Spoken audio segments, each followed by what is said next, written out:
Hi folks, it's a bit of a drizzly old day outside, so I thought I'd do a little bit of a tour inside the greenhouse.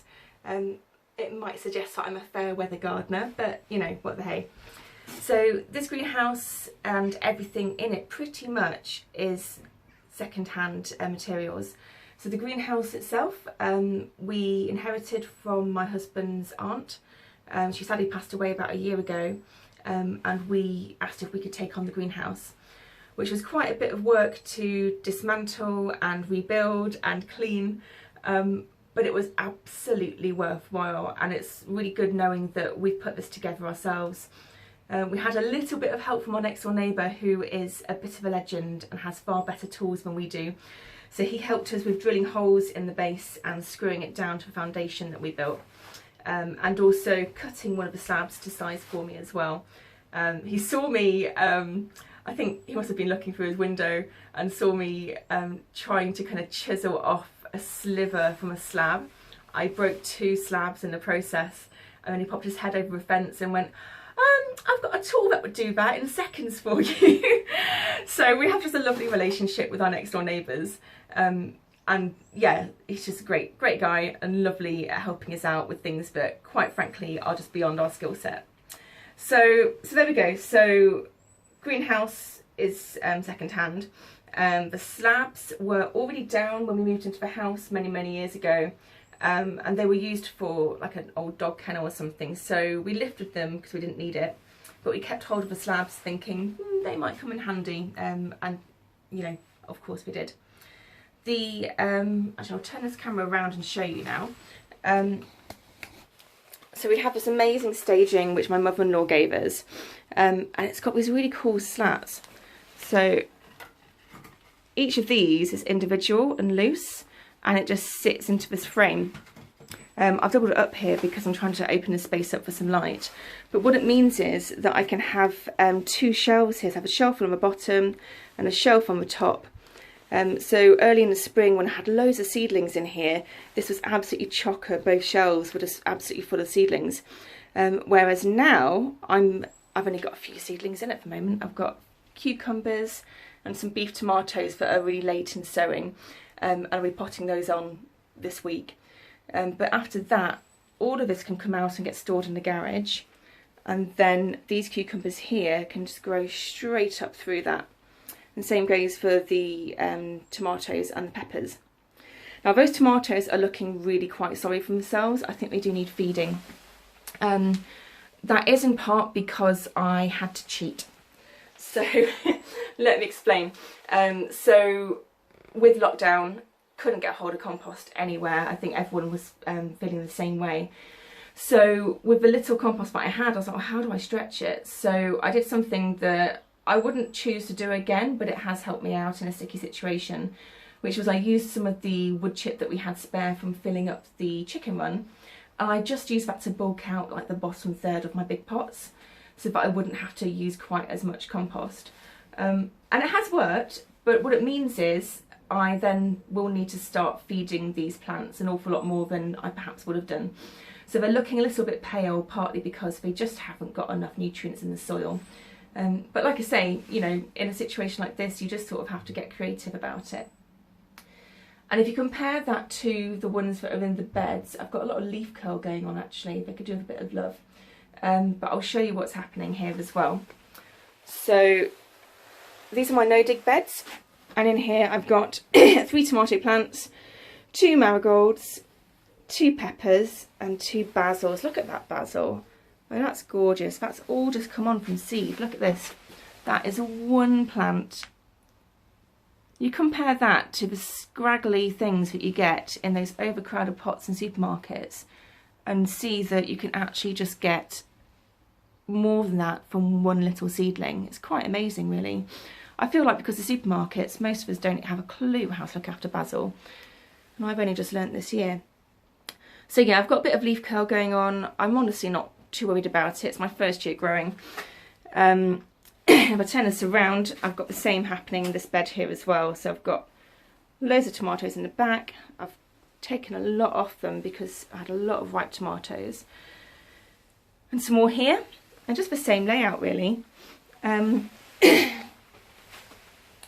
So I'm really happy with the no-dig method. I'm finding that the plants here just aren't needing as much water as the pots, not at all.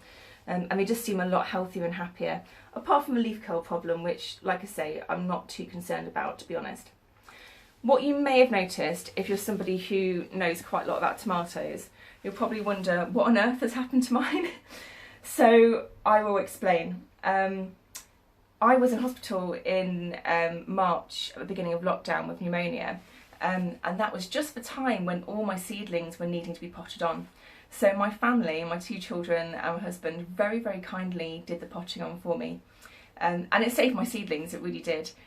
They didn't realise that I had different varieties of tomatoes growing. So everything just got mixed up together, completely higgledy-piggledy. And I tried to work out what was what, I really did, but I'm not very experienced yet. So I made my best guess, and I'm pretty certain I got it wrong almost 100% of the time.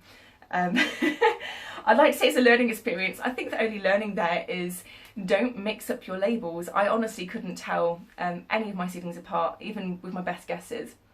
So I have got some tumbling varieties in here with my cordon varieties.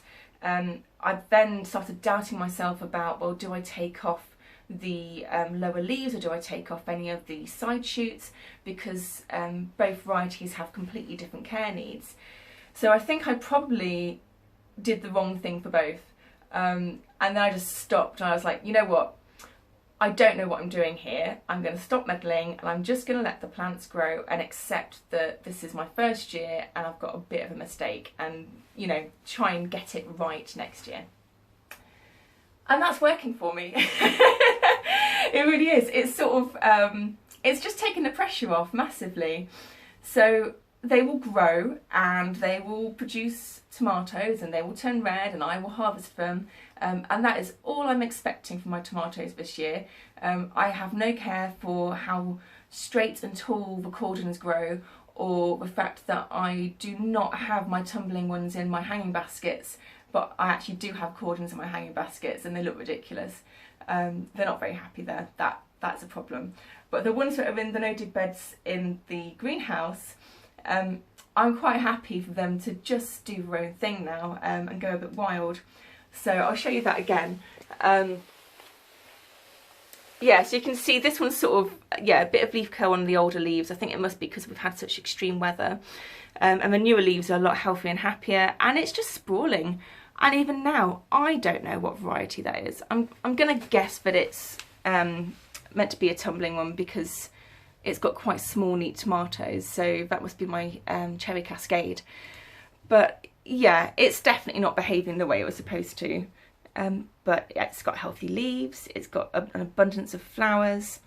I've had loads of fruit off it already and I've got more on its way. So yeah, it's fine really. I mean, it's not going to win any awards, but it's my first year and I've got red tomatoes, so I can't complain. So like I say, it's a year of learning for me, and perhaps the biggest learning of all is just not to worry about it. Don't get stressed about it. I think it's really easy to put yourself under pressure.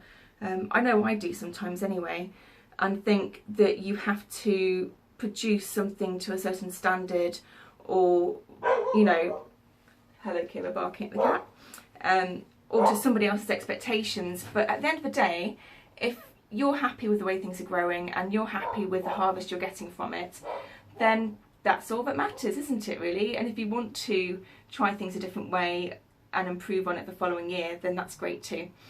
And that's very much my plan here. Next year I will hopefully not have a label mix up. I will have the tumbling variety in the hanging baskets because I think I'll get better use out of that space.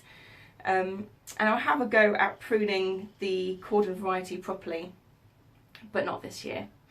So anyway, that's an awful lot to kind of go through in one tiny little greenhouse. I hope some of that has been interesting and or useful for you.